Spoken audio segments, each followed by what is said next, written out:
우리가 살아가다 보면 힘든 일이 찾아올 때가 있습니다. 그때 가장 많이 하는 말이 뭐예요? 힘들어 죽겠다 이런 이야기 하잖아요. 힘들어 죽겠다. 죽을 상황이 아닌데 힘들어 죽겠다라고 하는 건 이건 엄살이에요. 그죠? 우리 엄살 많이 부리고 살잖아요. 정말 죽을 것도 아닌데 힘들어 죽겠다 이런 이야기를 많이 하잖아요.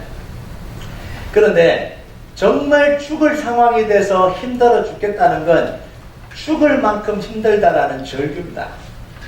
오늘 히스기야 왕이 이렇게 하는 건 뭐냐면 지금 죽을 상황 앞에 놓였다 이런 이야기입니다. 히스기야 왕이 자기 심정을 어떻게 표현하냐면 해산하는 여인에 빗대서 자기 심정을 표현하는데 3절에 어떻게 표현합니까? 오늘은 환난과 책벌과 능욕의 낮이라 아이를 낳으려 하나 해산할 힘이 없는 것 같도다. 여러분 아기를 낳아보신 분들은 알지요? 아기를 낳을 때는 젖먹는 힘까지 낸다 그러잖아요. 자기 속에 있는 젖먹는 힘까지 내야 이 해산을 할 수가 있는데, 그런데 그 힘도 남아있지 않다. 그 젖먹는 힘을 낼 수 있는 그 힘도 남아있지 않다는, 이게 뭐예요? 배터리가 완전히 방전되어 버리듯이 몸에서 에너지가 다 빠져나와 버리고 이제는 더 이상 힘이 없는 이런 상태가 되었다라는 거예요. 애가 낳을 때, 애를 낳을 때요, 산모가 힘이 없으면 어떻게 됩니까? 애도 죽고 산모도 죽을 수 있어요. 이 말은 뭔 말이냐면 다 죽게 된 상황이다 이런 표현이에요. 지금 히스기야가 느끼는 지금 상황이 다 죽게 된 상황이라는 거예요.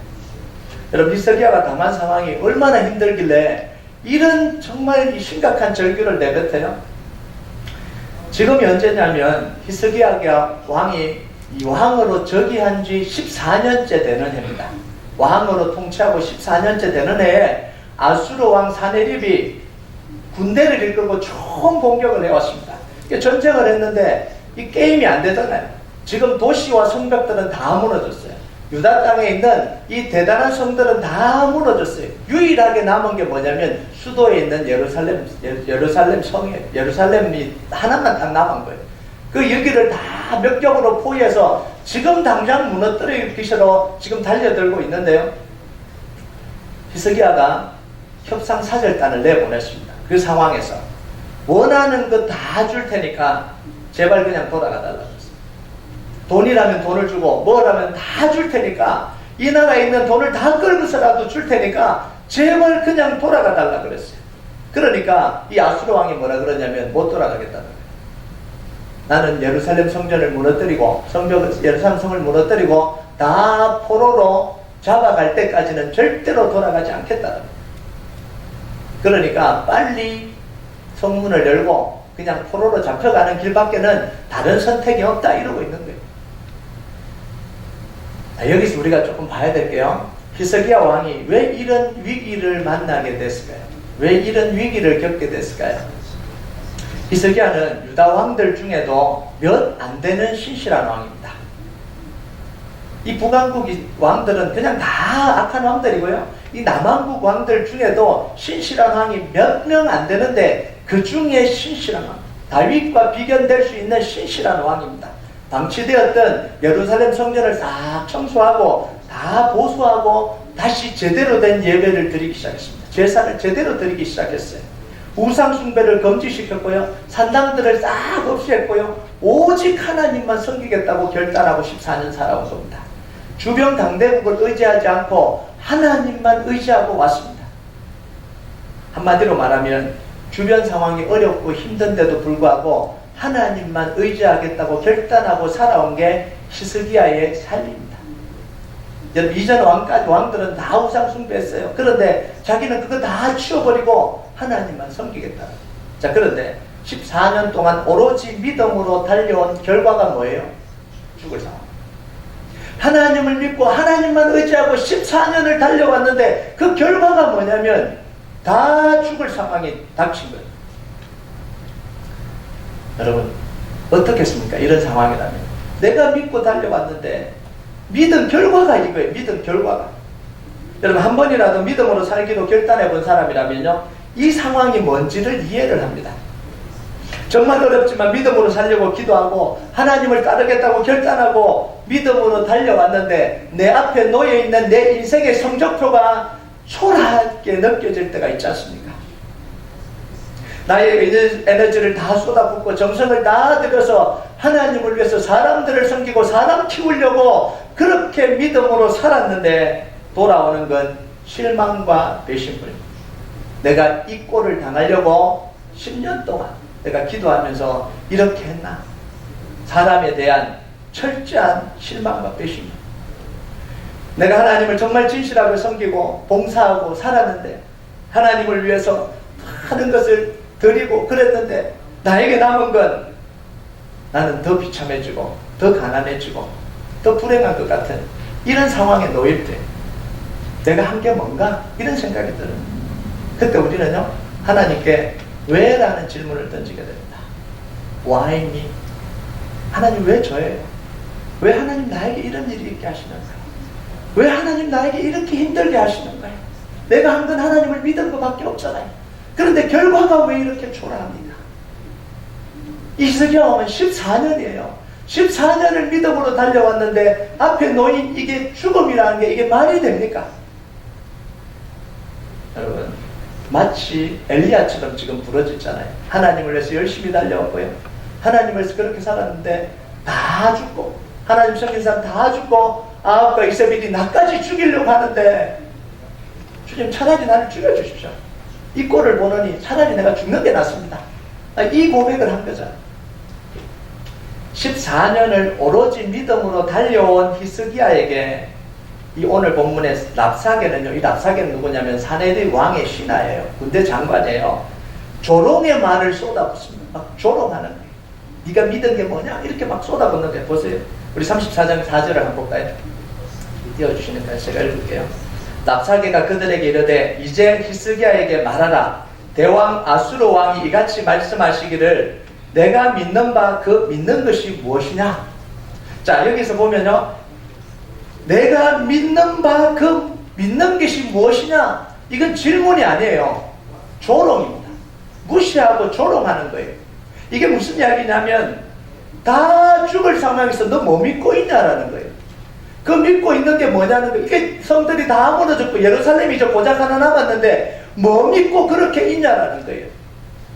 완전히 조롱해버리고 완전히 무시해버리는 거예요. 너네들이 이집트를 믿냐? 이집트는 이제 다 무너져서 상한 갈 때야. 그거 붙들어 봐야 아무런 소용없어. 지금 이러고 있는 거예요. 하나님 믿는다고? 하나님이 구원해 줄 거라고 이야기를 하냐? 그런데 이 모양 이 꼴이냐? 이 이야기를 하는 거예요. 그런데 예루살렘만 남겨놓고 다 무너졌냐?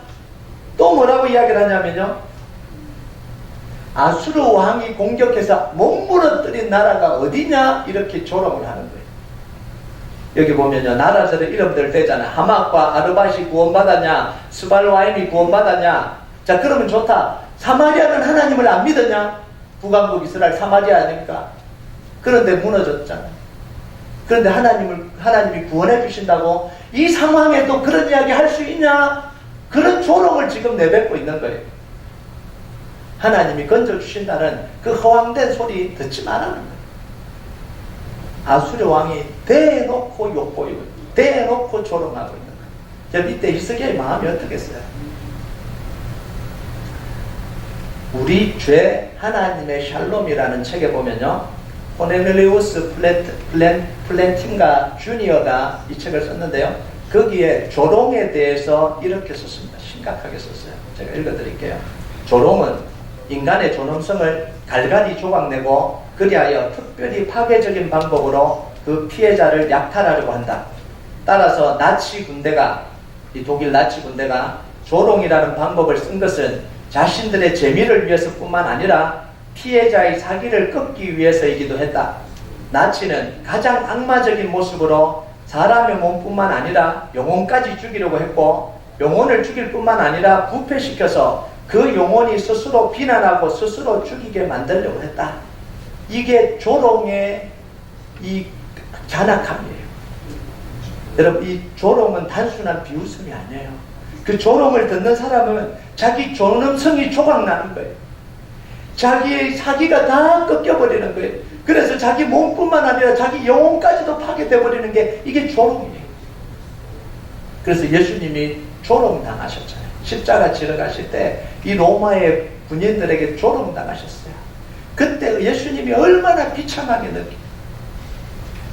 이 로마 병정들이 이렇게 심리학을 제가 전공한 건 아닌데 심리적으로 보면요, 그 조롱한 이유가 뭐냐면 예수님이 두려운 거예요. 예수님 기적행하신 분이잖아요.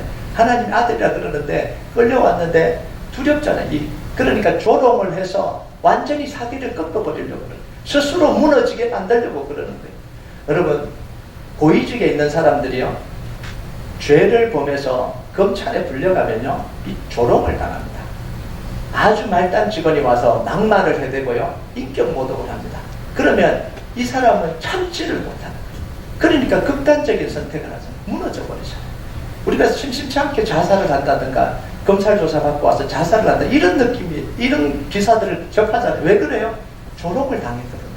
자기 인격이 다 파탄날 정도로 그렇게 당한 거예요.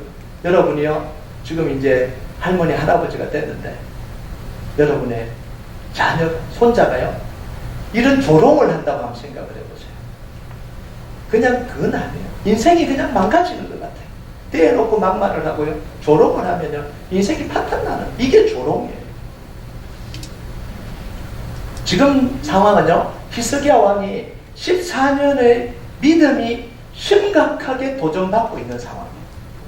아수르 왕은 조롱과 멸시를 막 쏟아부으면서요, 히스기야의 사기를 꺾어버리고 믿음을 파탄내버리려고 지금 아예 대놓고 조롱을 쏟아붓고 있는 거예요. 그런데 문제는 뭐냐면 아수르 왕의 말이 현실적으로 하나도 틀린 게 없다라는 거예요. 자기를 조롱하고 있는 말이 하나도 틀린 게 없다는 게, 이게 미칠 상황 아닙니까? 이게 정말 막 가슴이 찢어질 상황이에요. 조롱당하고 능욕당하는데도 반박할 말이 없는 거예요. 그 주변 나라들은 다 무너졌고요. 자기가 14년 믿은 지금 상황이 죽을 상황에 놓인 게 이게 사실이잖아요. 오죽했으면 히스기야가 자기 상황을 보면서 아이를 낳으려고 하나 해산할 힘이 없다, 이렇게 이야기하겠어요. 여러분, 우리가 이런 심각한 믿음의 도전 앞에, 위기 앞에 어떻게 반응해야 될까요? 여러분, 우리가 히스기야처럼은 아니지만 이런 믿음의 도전을 당할 때가 있잖아요.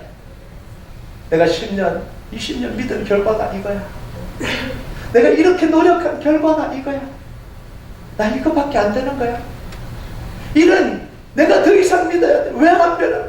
기도했는데도 왜 이 모양이지? 이때 우리가 이 믿음의 도전을 어떻게 받아들여야 돼? 어떻게 이겨야 되냐는 거예요. 히스기야는요, 굉장히 쉽지 않는데 이때 뭘 하냐면 침묵을 합니다. 침묵을 해요. 이사야 36장 21절을 보면요, 그러나 그들이 잠잠하여 한 말도 대답하지 아니하였으니 이는 왕이 그들에게 명령하여 대답하지 말라 하였음이었더라. 히스기야가 랍사게가 조롱을 뜰 때 백성들에게 뭐냐면 대답하지 마라, 침묵하라고 이야기합니다. 그리고 자기도 침묵합니다. 여러분, 우리는요, 여기서 히스기야의 침묵의 내용을 좀 살펴봐야 돼요. 침묵에 대해서 좀 살펴봐야 됩니다. 여러분, 우리는 언제 침묵하죠? 여러분은 언제 침묵하십니까? 생각을 한번 해보세요. 언제 침묵하십니까? 사실 우리는 침묵을 안 합니다. 침묵 안 해요. 제가 이렇게 설교를 준비하다 보니까 침묵을 안 해요, 사람이요. 여러분, 할 말 있을 때는 당당하게 내뱉고, 그러잖아요. 할 말 없을 때는 뭐 해요? 변명합니다. 이게 사람이에요. 할 말 있을 때는 내 할 말 다 하고, 할 말 없을 때는 변명하는 거예요. 이게 사람이더라고요. 우리는요, 침묵하는 경우가 별로 없어요.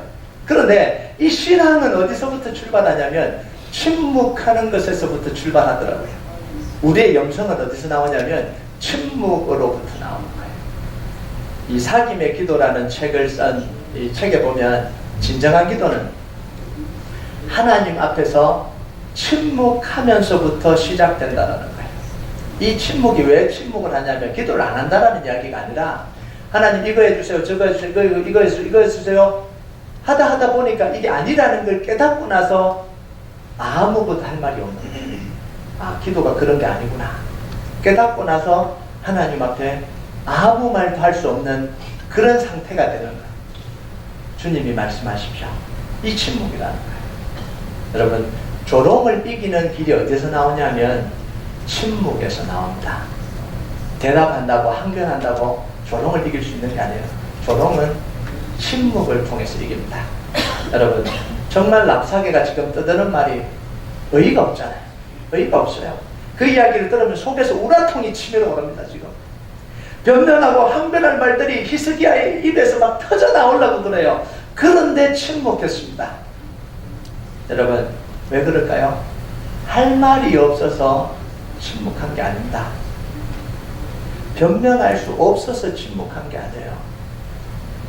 지금 분노를 터뜨리고 욕을 하고 변명을 하고 쏟아부었던 들 무슨 효과가 있을까요?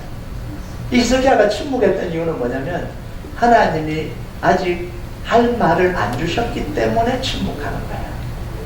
여러분, 할 말이 없어서 침묵하는 건 이 침묵이 아니고 그 말이 막힌 거예요. 할 말이 이만큼 있는데 하나님이 아직 하실 말을 주시지 않아서 잠잠하고 있는 게 그게 침묵입니다. 그래서 침묵이 어려운 거예요. 내 말을 쏟아내는 게 아니라 하나님이 할 말을 주실 때 그때 말을 하려고 기다리고 있는 거예요. 이게 침묵입니다. 그럼 4절을 보면요, 히스기야가 이렇게 합니다. 당신의 하나님 여호와께서 랍사게의 말을 들었을 것이라. 그가 그의 상전 아수르 왕의 보냄을 받고 살아계시는 하나님께 회방하였은즉 당신의 하나님 여호와께서 혹시 그 말로 말미암아 견책하실까 하노라. 그런즉 바라건대 당신은 이 남아있는 자를 위하여 기도하라 하시더이다 하니. 히스기야는 지금 이사야 선지자에게 사람을 보내서 기도를 부탁하면서 뭐라고 이야기를 하냐면 이 상황을 하나님이 지금 보고 계시지 않냐 이렇게 이야기합니다.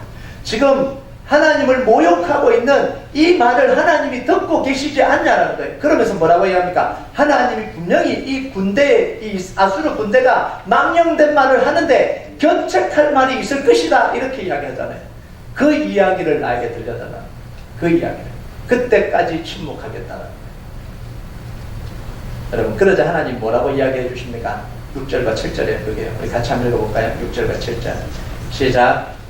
이사야가 그들에게 이르되 너희는 너희 주에게 이렇게 말하라. 여호와께서 이같이 말씀하시되 너희가 들은 바 아수르 왕의 종들이 나를 능욕한 말로 말미암아 두려워하지 말라. 보라, 내가 영을 그의 속에 두리니 그가 소문을 듣고 그의 고국으로 돌아갈 것이며 또 내가 그를 그의 고국에서 칼에 죽게 하리라 하셨느니라 하니라. 두 가지 말씀을 해주십니다. 첫 번째는 뭐냐면 아수르 왕이 조롱하고 능욕하는 말을 듣지 마라. 두려워하지 마라. 그 말 때문에 낙심하지 말라. 이게 첫 번째예요. 두 번째는 뭐냐면 아수르 왕이 소문을 듣고 고국으로 돌아갈 텐데 거기서 칼에 죽을 것이다. 이렇게 약속을 해주십니다. 이 일이 이루어질 때까지 침묵하면 되는 겁니다. 하나님의 약속을 받은 사람들은 하나님의 약속이 이루어질 때까지 침묵하면 되는 거예요. 여러분, 하나님이 침묵을 깨고요 우리 입으로 선포하게 하실 때가 옵니다. 언제까지 그런 목사님 침묵해야 됩니까? 하나님이 말씀을 주시고요 그 말씀을 내 입술을 통해서 선포하게 하실 때가 반드시 옵니다. 아멘. 여러분 믿으십니까? 아멘. 반드시 와요. 여러분 보세요. 36절 38절까지 보면 그때가 와요. 제가 읽을게요. 36절 38절까지. 여호와의 사자가 나가서 아수르 진영에서 18만 5천인을 쳤으므로 아침에 일찍 일어나 본즉 시체뿐이라. 이 아수르의 사네립 왕이 떠나 돌아가서 니느웨에 거주하더니 자기의 신 니스록의 신전에서 경배할 때에 그의 아들 아들람 멜렉과 사데셀이 그를 칼로 죽이고 아라랏 땅으로 도망하였으므로 그의 아들 에살핫돈이 이어 왕이 되니라.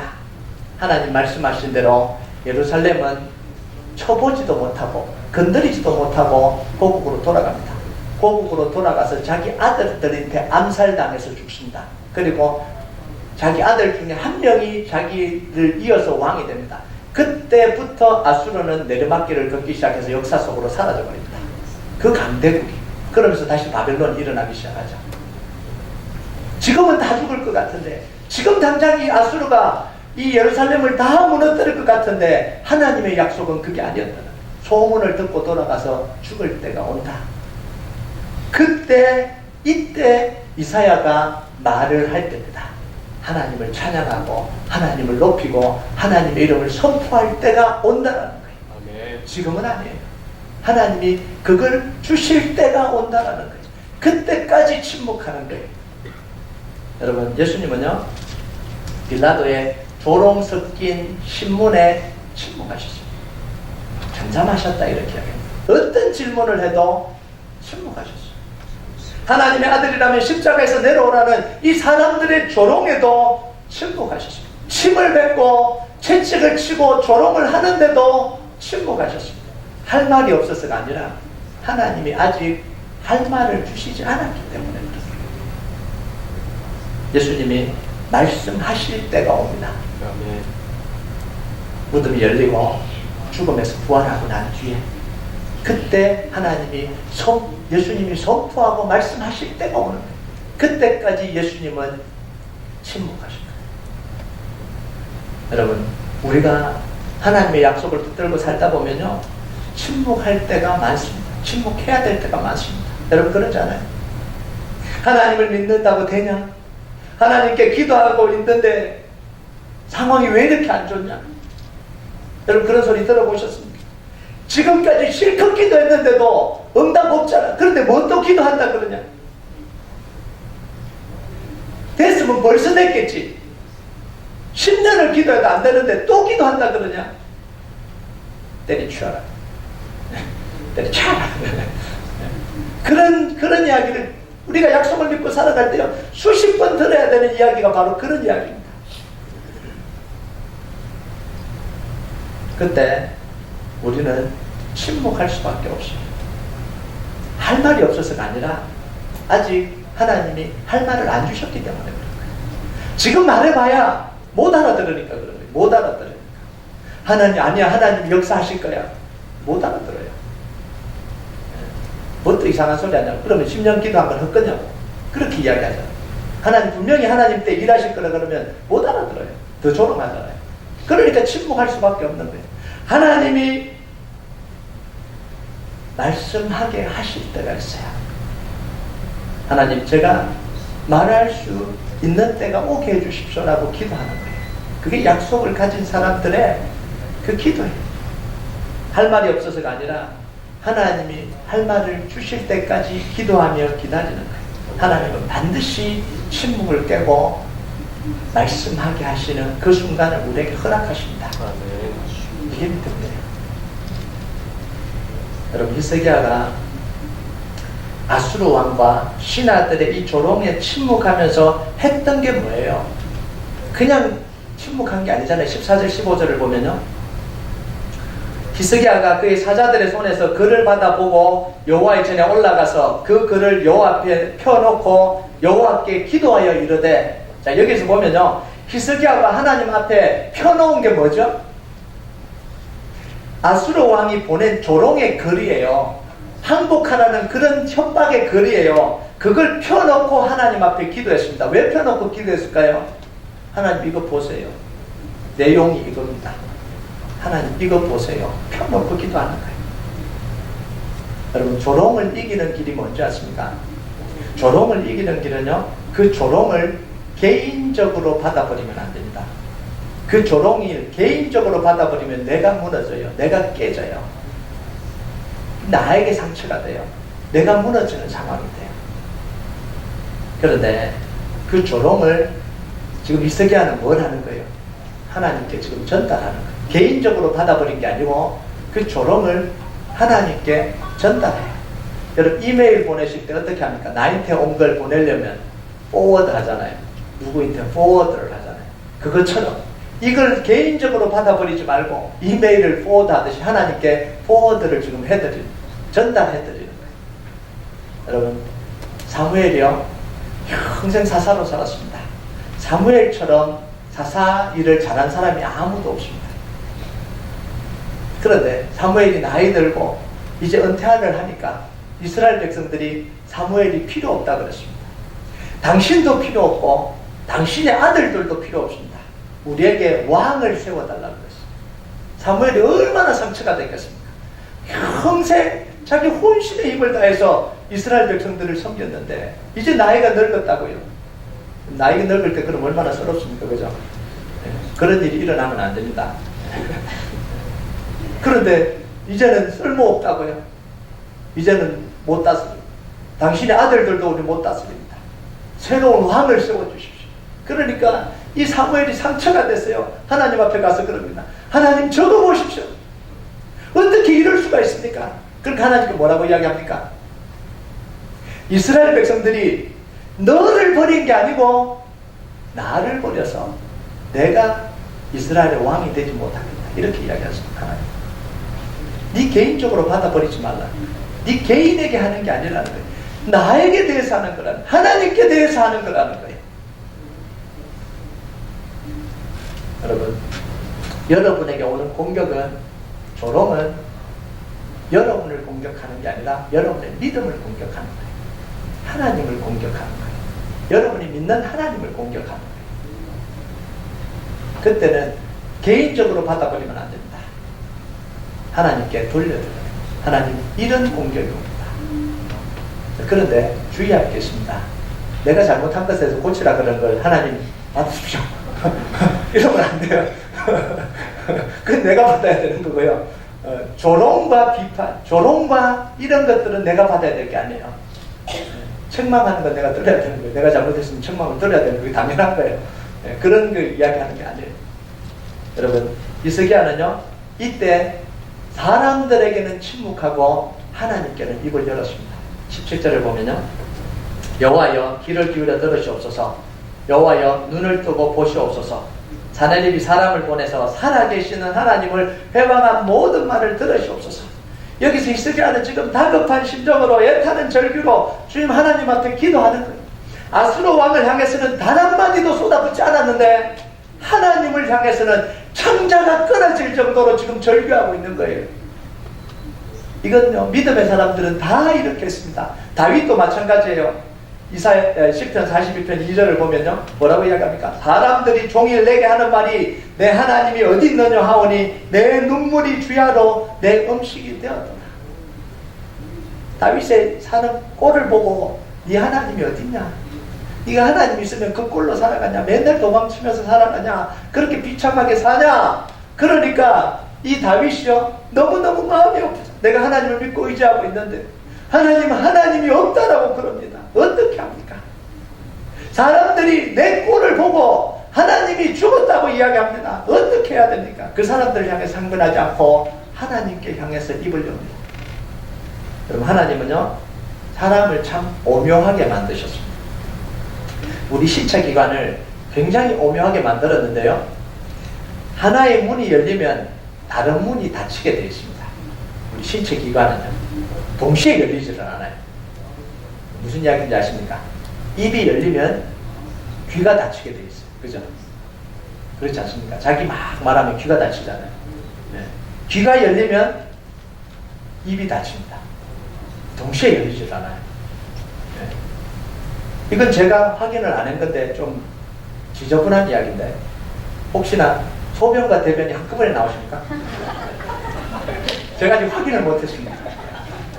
근데 보통 사람의 신체기관이 하나가 열리면 하나가 닫히게 하나님이 오묘하게 만들어 놓으셨어요. 네.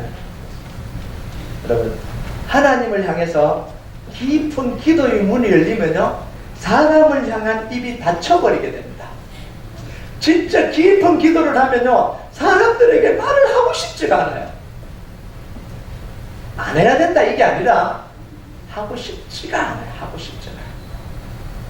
사람을 향해서 말문이 터져버리면요, 깊은 기도 속으로 들어가려고 해도 기도의 문이 안 열립니다. 아무리 해도 안 열립니다. 이사야가 침묵한 게 바로 이것 때문에 그렇습니다. 하나님을 향해서 깊은 기도의 문이 열려버리니까 침묵할 수밖에 없는 거예요. 하나님의 계획을 깊이 보니까 말을 할 이유가 없는 거예요. 그러니까 입이 닫힌 거 침묵하게 되는 거예요. 여러분, 히스기야의 이 깊은 기도의 내용을 한번 보세요. 어떤 기도를 지금 하고 있는지. 이게 18절에서 20절까지입니다. 여호와여, 아수르 왕들이 과연 열국과 그의 땅을 황폐하게 하였고 그들의 신들을 불에 던져 사오나 그들은 신이 아니라 사람의 손으로 만들 것일 뿐이요 나무와 돌이라. 그러므로 멸망을 당하였나이다. 우리 하나님 여호와여, 이제 우리를 그의 손에서 구원하사 천하 만국이 주만이 여호와이신 줄을 알게 하옵소서 하니라. 아멘. 여러분, 이 상황에서 이런 기도를 할 수 있다라는 게, 여러분, 깊은 기도 속으로 들어가서 하나님을 만나지 못하면 이 기도가 안 나와요. 지금 당장 죽을 상황에서 뭐라고 기도합니까? 맞아요. 다른 주변 국가가 무너진 것 다 맞아요. 아수르가 너무 강해서 나라들이 다 깨졌어요. 그러나 그 나라들을 지키는 신은 하나님이 아니고 우상입니다. 그러나 내가 믿는 하나님, 내가 14년 동안 믿어온 하나님은 그런 하나님이 아닙니다. 예루살렘을 아수르의 손에서 지키시고 구원하실 것입니다. 그리고 하나님의 이름을 드러내실 것입니다. 이렇게 믿음으로 고백을 하는 거예요. 여러분, 아수르 왕의 조롱과 멸시 앞에 히스기야는 침묵하면서 이 깊은 믿음의 고백을 내뱉고 있는 거예요. 여러분, 히스기야의 14년의 신앙은, 믿음은 진실했습니다. 진실하게 14년을 살았습니다. 진실한 믿음은 심각한 믿음의 도전에 올 때 허물어지지 않습니다. 내가 대충 믿은 게 아니라면, 내가 정말 하나님을 믿었다면, 14년을 믿었다면 믿음의 도전 앞에 그 믿음이 허물어져 버리지 않습니다. 더 깊은 기도로 나아가게 됩니다. 믿음의 도전 받는 상황에서 놀라서 도망쳐버리지 않습니다. 아, 이게 뭐야? 끝났네. 그리고 도망쳐버리지 않는다라는 거예요. 우리 믿음이 진실하다면 믿음의 도전을 받을 때 우리는 더 깊은 하나님을 경험하게 됩니다. 이게 믿음이에요. 여러분, 아수르 왕이 이 히스기야 왕에게 던진 질문을 우리에게 던져야 됩니다. 뭐라고 던졌죠? 내가 믿는 바, 그 믿는 것이 무엇이냐? 여러분, 여러분은 뭘 믿으십니까? 여러분이 믿는 바, 그 믿는 게 뭐냐? 그걸 여러분에게 질문을 던지셔야 되는 거예요. 여러분, 하나님을 붙든다는 게 뭘까요? 하나님을 의지한다라는 게 뭘까요? 믿음은 명사가 아니라 동사입니다. 동사로 쓰여진 게 이게 믿음이에요. 여러분, 히스기야가 믿을 때 어떻게 했습니까? 하나님께 나아가서 엎드립니다. 행동을 하잖아요. 자, 근데 어떻게 엎드려요? 강대국 앞에 나가서 조공을 바치고 머리를 숙일 때보다 더 간절히 하나님 앞에 엎드립니다. 이게 붙든다는 거예요. 조공을 바치러 나갈 때는 싹싹 빌고 막 간절하게 엎드리고 하나님 앞에 나갈 때 대충 나가고 그게 아니에요. 조공을 바칠 때보다 더 간절하게 하나님을 붙들고 하나님 앞에 엎드리는 게 이게 붙드는 겁니다. 돈을 붙들 때는 아파도 잠에서 깨어나고 돈을 벌러 일터로 나갑니다. 돈을 붙들어야 되니까. 그잖아요. 그게 붙드는 거예요. 하나님을 붙든다는 건 말로 붙드는 게 아닙니다. 돈을 붙드는 위해서 일어나는 것보다 더 간절히 일어나는 게 그게 하나님을 붙드는 거예요. 사람을 붙들 때 여러분 어떻게 붙듭니까? 밤낮 찾아가죠. 그 사람 밤낮 찾아가잖아요. 싫다 그래도 가잖아요. 모욕을 줘도 찾아가잖아요. 그 사람 붙들려고. 그게 붙드는 거예요. 여러분, 하나님을 붙든다는 건 밤낮 하나님께 찾아가는 거예요. 밤낮 하나님을 찾아가서 하나님을 붙드는 거예요. 밤낮 성전으로 나아가는 거예요. 그게 붙드는 겁니다. 그래서 믿음의 사람들은 항상 성전을 노래했습니다. 다윗도 내가 성전으로 나아갑니다. 하나님 앞에 내가 번제와 화목제를 드리기로 합니다. 요나도요, 뱃속에서 뭐라고 합니까? 내가 이곳에서 하나님의 성전을 바라봅니다. 그렇게 하나님을 붙들어요. 여러분, 기도할 때 꼭 교회 가야 되냐? 마음으로 하면 되지. 뭐 그렇게 이 바쁜 시대에 그렇게 해야 되냐? 이런 말은 간절히 하나님을 붙드는 게 아니에요. 기독교가 자꾸 말뿐인 신학으로 흘러갑니다. 말만 하는 신학으로 흘러갑니다. 하나님의 역사는 없고 공허한 외침이 되어갑니다. 왜냐하면 붙들지 않기 때문에. 진짜 붙들지 않기 때문입니다. 진짜 붙든 건 다른 건데 하나님을 믿는다고 합니다. 진짜 믿는 건 다른 건데 나는 하나님을 믿는다고 하고 있는 겁니다. 말로만. 여러분, 삶의 예배를 이야기하고 있습니다. 현대 가장 많이 듣는 이야기가 뭐예요? 모여서 예배해야 되냐? 삶의 예배가 중요하지. 이렇게 이야기합니다. 삶의 예배가 너무너무 중요합니다. 그런데 그 삶의 예배가 능력이 없어요. 왜 그럴까요? 모여서 예배하고 기도하고 붙드는 걸 하지 않기 위해서 삶의 예배를 이야기하기 때문에 그래요.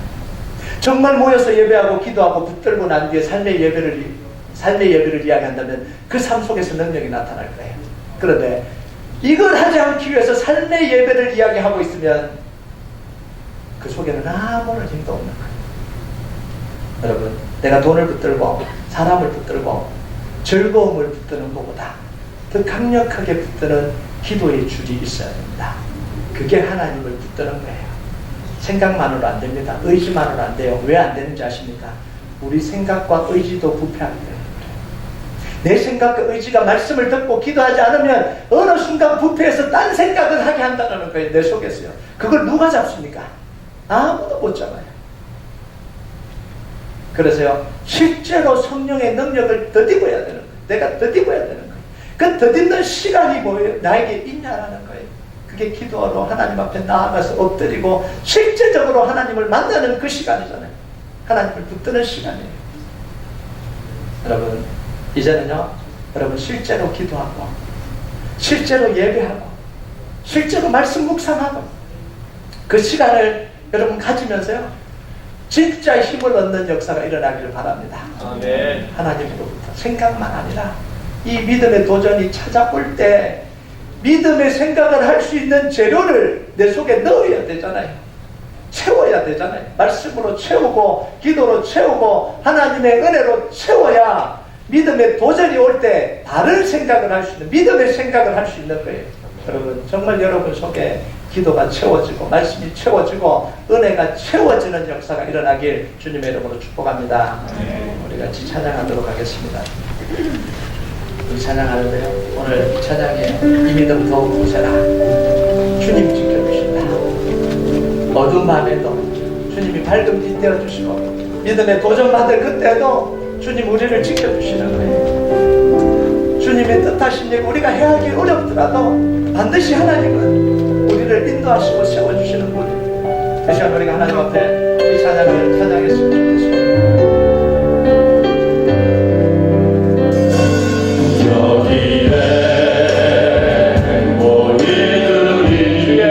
받은 자여라. 주의 은총 받은 자여라. 주께서 이 자리에 이 자리에 함께 계심을 압니다. 함께 계심을 아노라. 언제나 주님만을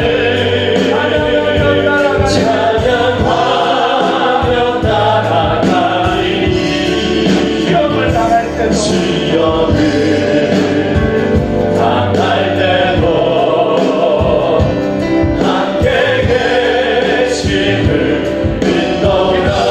이 믿음 더욱 굳세라. 주가 지켜주신다. 어두운 밤에도 주의 밝은 빛 인도하여 주신다.